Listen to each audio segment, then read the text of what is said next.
Realtree's Midwest Whitetail is brought to you by Cabela's, Easton Arrows, Frigid Forage, Fuse, Grizzly Coolers, Hoyt, Hoyman Tree Saws, Muddy Outdoors, and Realtree.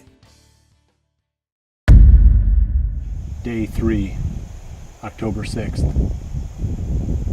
We've got rain coming for this afternoon's hunt, same as yesterday. I mean, it's looking pretty dark to the west already, and I know that they've forecasted it for about, I think it was supposed to start around 5 or 6, and it's about 4:30 right now.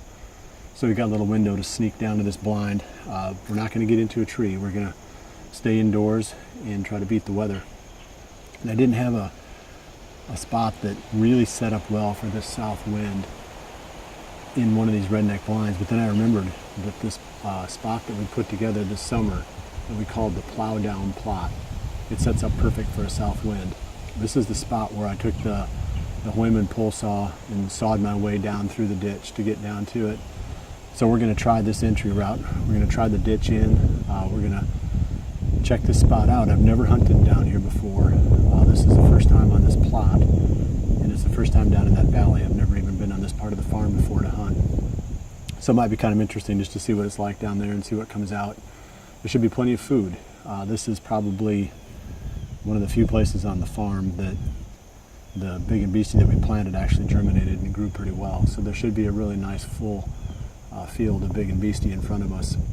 This spot is in the direction from which the tight rack buck has been coming to the trail camera that I've got just a ways up in front of me here. At least there's some hope that there's a shooter down in here.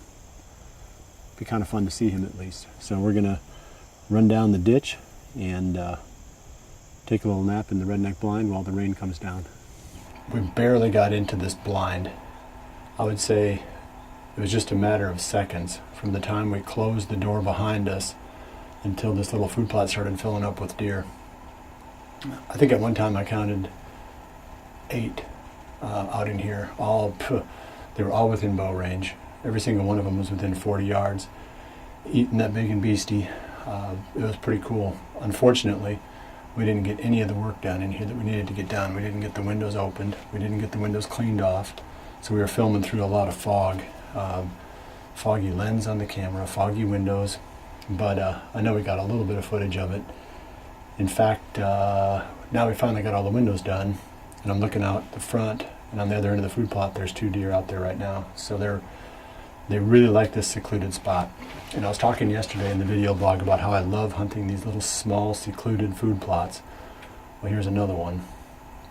We are not going to go wrong on this spot this year. Now there's 3 deer down there. I don't think I'm going to shoot a doe tonight. It's just so warm. It made it really tough to get the deer properly cared for. I mean, if it was even going to drop into the 50s tonight, I'd probably do it because that would be enough to cool them down. But if it's going to be in the 60s and 70 degree range tonight, it's going to be real tough to manage the meat correctly. So we're going to be doing a lot of watching here and just getting a feel for this spot. You're going to see me in here again at some point, but not for a while. I don't want to educate too many deer down in here because this is just too good of a spot. I feel like during the rut we could come here first thing in the morning and stay for the whole day, and the action would never stop down in here. I just think we're so secluded and there's so much food here that the deer are going to be using this all day long. I've seen some big rubs around the edge of the plot. This is the spot. This is the killing spot. We just got to leave it alone now and come back to it when the time is right. Got about 2 more hours left until the end of legal shooting time. I'd like to see some kind of a decent buck come out. We've just seen some little scrawny bucks and a bunch of does and fawns, and what I'm looking at right now is 2 does and a fawn on the other end. So maybe before this evening's over with, we can see something with some decent antlers.